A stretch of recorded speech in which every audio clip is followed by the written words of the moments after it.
Hello and welcome to part 6 of this series, entitled The Cry of the Student, with the subtitle, Who Will Answer? I'd like to begin with a quote from the most famous anti-academic work ever written, Emile, by the philosopher Jean-Jacques Rousseau. You thwart them from birth. The first gifts they receive from you are chains. The first treatment they experience is torture. Having nothing that is free but their voice, why wouldn't they use it to complain? They cry from the pains that you give them. Thus fettered, you would cry louder than they. There will be more on Emile in a later segment. Observing young people in their element leads one to conclude that all human beings are entranced by learning, even if the observer has forgotten that he was once among them. If this attitude has changed, it means something went terribly wrong, which begs the question, what happens when they are removed from their element? Not that education is static and a child can only be rooted in one place. It is dynamic, which is why students are able to withstand constantly changing situations. But it still recognizes truth from conjecture. Being thrust into a new learning environment by some uncontrollable circumstance is one thing. Seeing that one's environment has been arbitrarily changed by one adult's opinion is another. It breeds a grudge, perhaps at a level the child is too young to put in words. A student's body at least remembers the accomplishments of learning to walk and speak at a rate no adult can match. Being told that learning as they have lived it won't help them, that education is something else entirely, would turn someone against education. Or more likely, they are now motivated by assurances instead of the self-motivation they had before. This persists if the program continues to be something foreign or artificial to them. People with a compulsion for learning are the only true students, just as those compelled to encourage it are the only true educators. Therefore, all students must be self-declared, or education is a struggle at best. This means recognizing someone as a student from the moment the true learning process begins, and that this continues until it is hampered by something. A teacher who sees disinterested, demoralized students arrive each year from the previous grade levels may be led to believe all sorts of things, such as the incomprehensible credo, "True learning is uncomfortable." They may compare enrollment in school to the discomfort of being born, which would make their agenda a godlike necessity.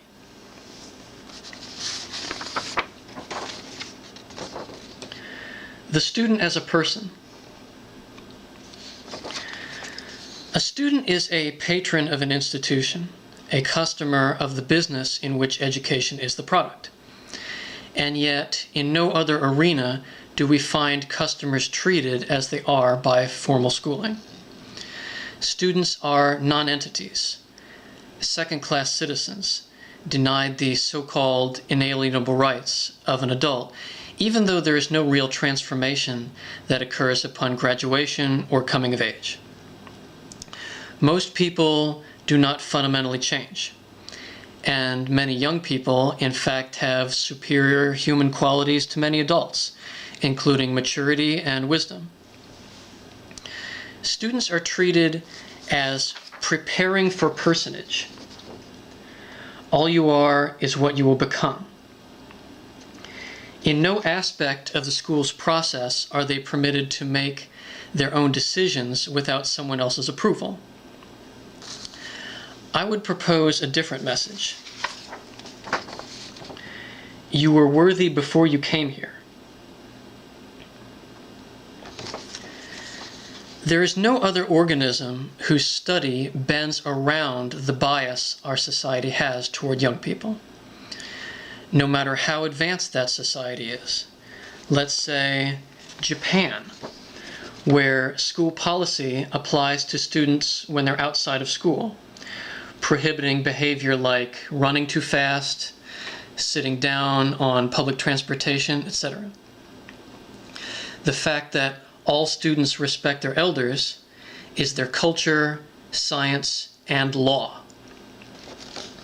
If the same is true in an uncontacted tribe in the Amazon, then the origins of this practice are extremely primitive.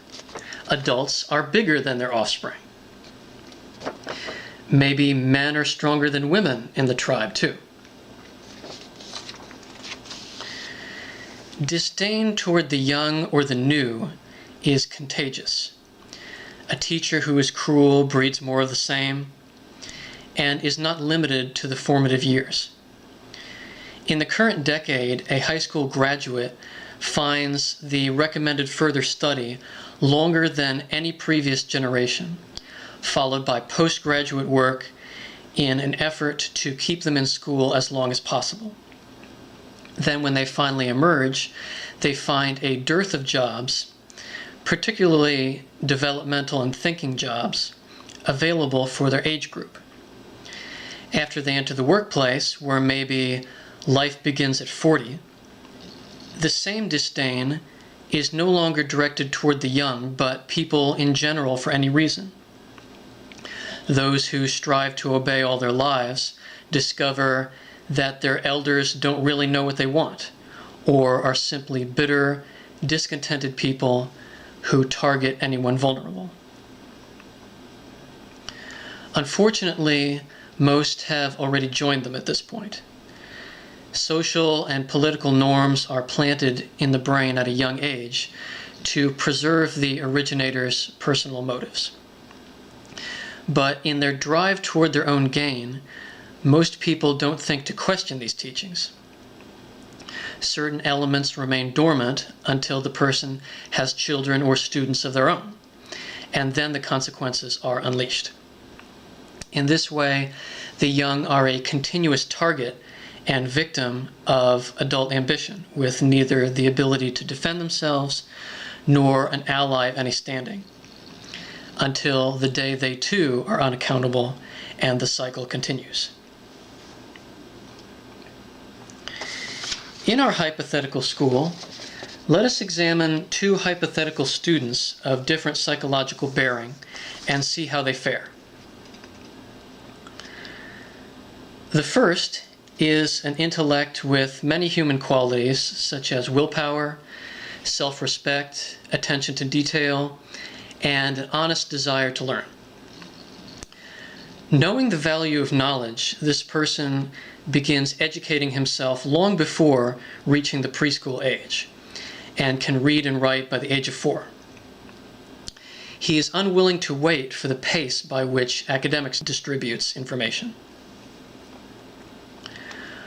Forced to attend public school, this student finds the entire curriculum below his current level, and this distance increases with each year.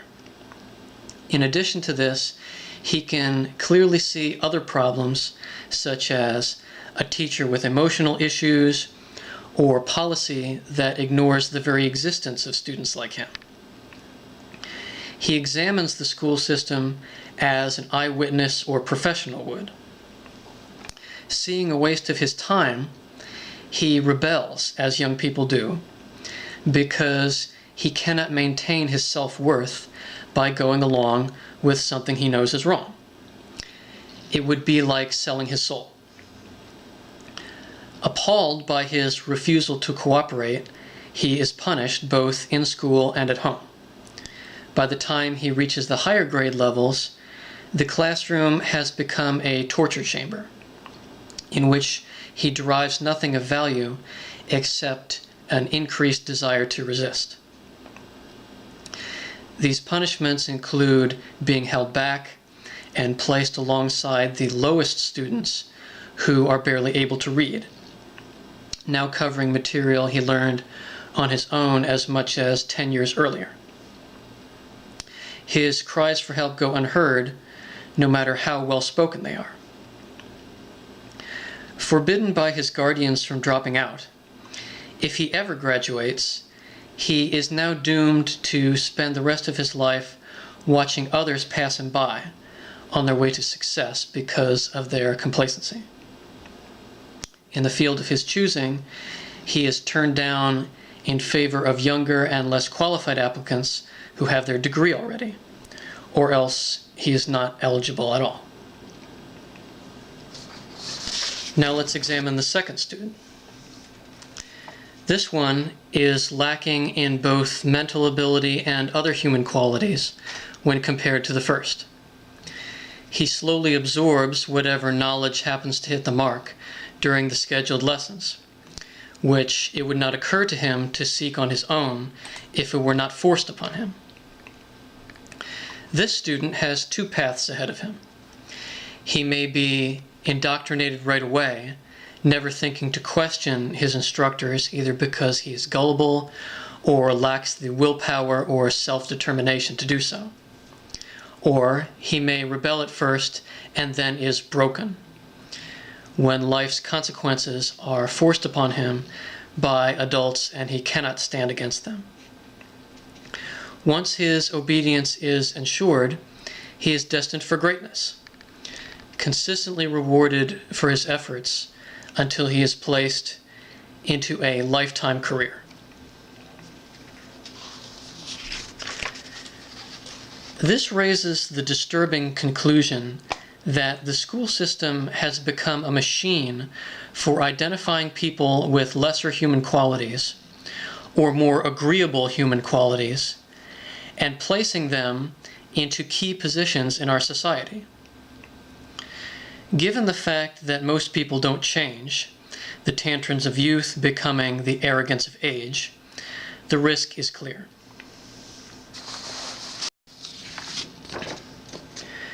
It can be said that there are three types of student in every school. Those who do poorly because they don't know any other way. Those who do well because they don't know any other way. And those who do poorly because they do know another way. The first group is lowest on the intelligence scale or are lacking in other abilities, either temporarily or permanently. Many end up graduating to the next group, while others remain delinquent. The middle group represents the majority of the student body, including the valedictorian and anyone of good or even moderate academic standing.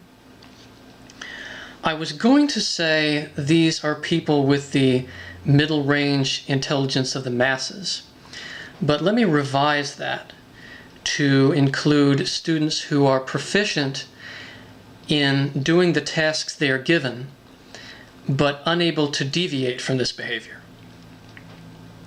These are able to excel in the field of their choice, including future academicians, often taking underachievers under their wing, not knowing there is a higher plane yet. The third group is an extreme minority. The student who is capable of getting superlatives but refuses, let's say as a form of protest, is displaying both the highest thought processes of anyone in the school and the most conviction because of what is required to stand against a flood of influence and discouragement from this behavior. This is the group that produced Albert Einstein and Jean-Jacques Rousseau, and is the most likely of the three to provide unique, proactive citizens capable of bringing new ideas, solutions, and morals into society.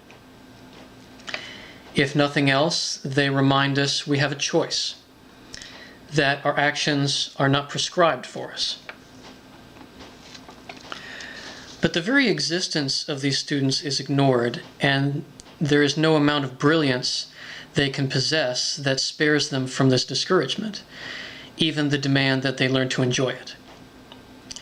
Academicians have actually used the term norming to describe this process. The French term for a prodigious student is enfant terrible.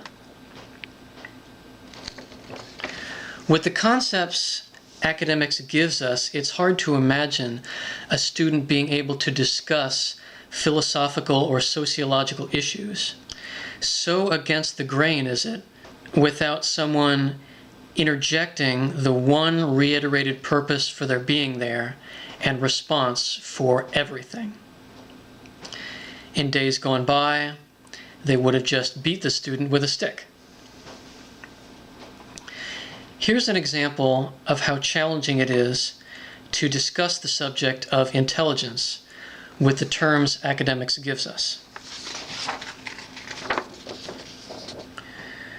Child prodigies are a mystery to me.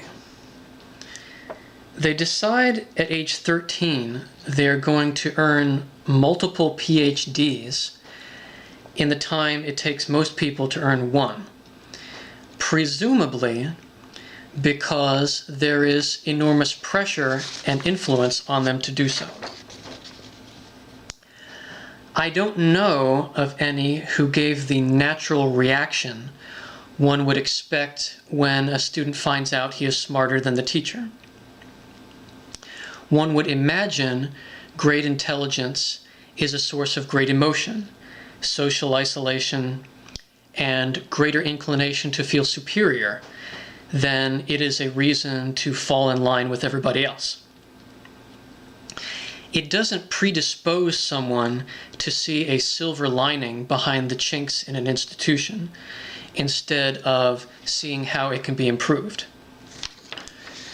The belief that superior intellect leads people to be sterling contributors to society rather than a source of disagreement comes from the view that society is a moral construct. How can one know they're going to enjoy 12 years of college? By asking this, am I using thought processes that they aren't? This is a question I believe no one can answer, because what we think they should do compromises the question. So I still say the conscientious objector is the person demonstrating the highest thought processes in the school, just as the smartest lab animal isn't the one who finishes the maze first, but the one who decides he doesn't want the cheese. This student is psychologically no different from people who stood their ground against other kinds of regimes and are considered a hero. In fact, there might be situations where they are still considered a hero, which prompts a redefinition of the ideal student. On the one hand, there are students with unabridged human qualities who receive no credit, and on the other are students who have the credit only. Most fall somewhere in the middle. Some would say the second student is more qualified to deal with the real world because, as it now exists, the world is not designed for the ideal student, or the ideal person for that matter.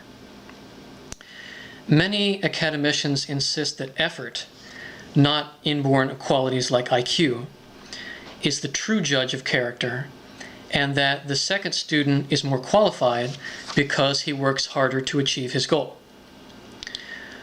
Of course, this philosophy works to their advantage, as the second student is working toward goals of their design, while the first student sees their faults, which they don't want to hear about.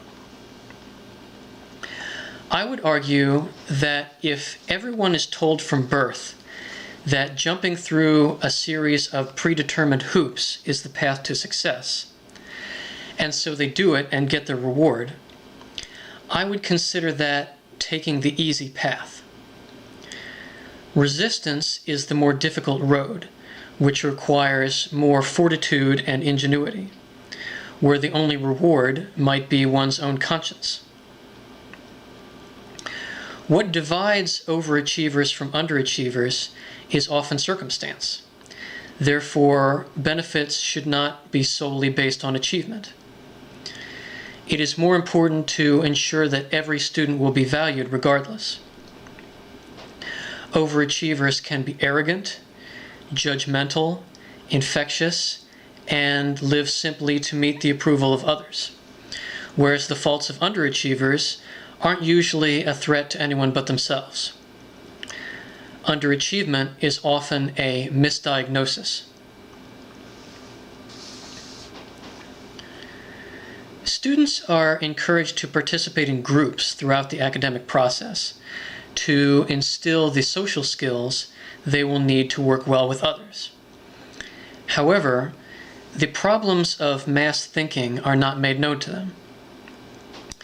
If you place the next Einstein in a joint assignment with his peers, the collaboration will not result in the theory of relativity.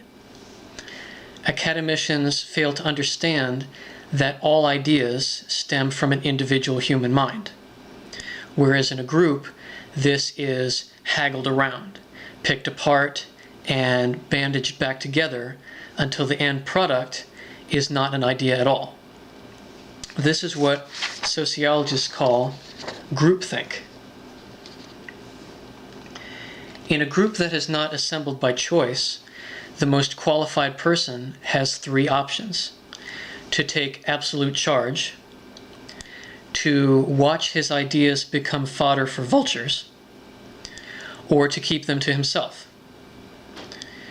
In such competition, there is little individual notoriety nor assurance that a good idea will survive unscathed. The reason sociability is considered more important is that individual student ambitions are considered irrelevant. Clearly, a student with real intellect, work ethic, and integrity is more qualified to deal with real situations than a pretender. Ultimately, there are problems that only authentic human qualities can solve. And if someone who has only appearances is hired, then whatever is lacking will eventually come to bear.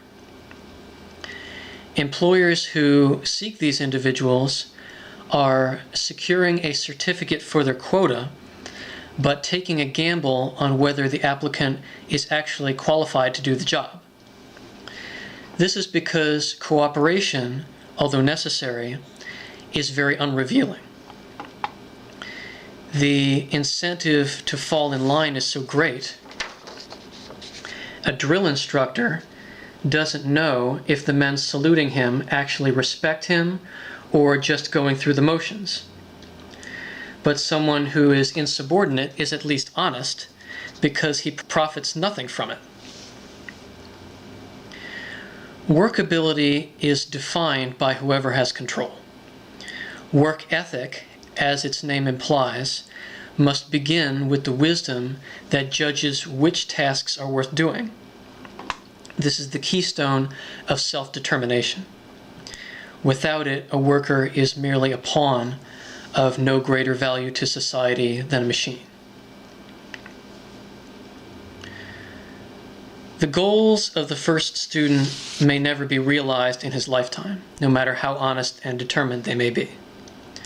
The people around him may even purport that he has no goals. And yet this is the true aficionado of learning, the one who questions everything around him. He challenges every educator placed before him, his future depending on whether the teacher sees this as a good thing or a threat, whether they accept the challenge or avoid it. Education itself is a challenge that puts a teacher's ability to the test. Every situation, either a pass or a fail. A student with many qualities recognizes the same in the people around him and demands quality in return. These are the best and the brightest, and all students have the potential to do likewise. The student who redefines the performance of the education he receives is the one who redefines himself. Let us examine a world in which this enlightened student is the model. The drive to succeed is now a pursuit of actual learning, as it alone is the judge of who will be selected. Education has become a commodity. It has value. The subsequent generation is a renaissance that breaks the cycle in which individual knowledge has dropped as technology has risen. There is no longer a place for the factors that have hidden true worth since the day direct leadership was replaced by delegation. The entire workforce is now peopled with the highest caliber suitable for each field, each worker finding a place for their natural talents. Of course, the direction this would lead is unknown. Parents will object to a return to survival of the fittest, with the statement that not all children are capable of educating themselves. The best response to this is that a system where success is based on human qualities ensures fairness, with parents and educators providing extra help to students they know. Anyone who supports academics endorses the practice of promoting more qualified students above their peers. This fair chance is what public schooling purports to provide. I'm splitting this chapter into segments. In the next installment, we'll be examining the student as a resource. Thanks for listening.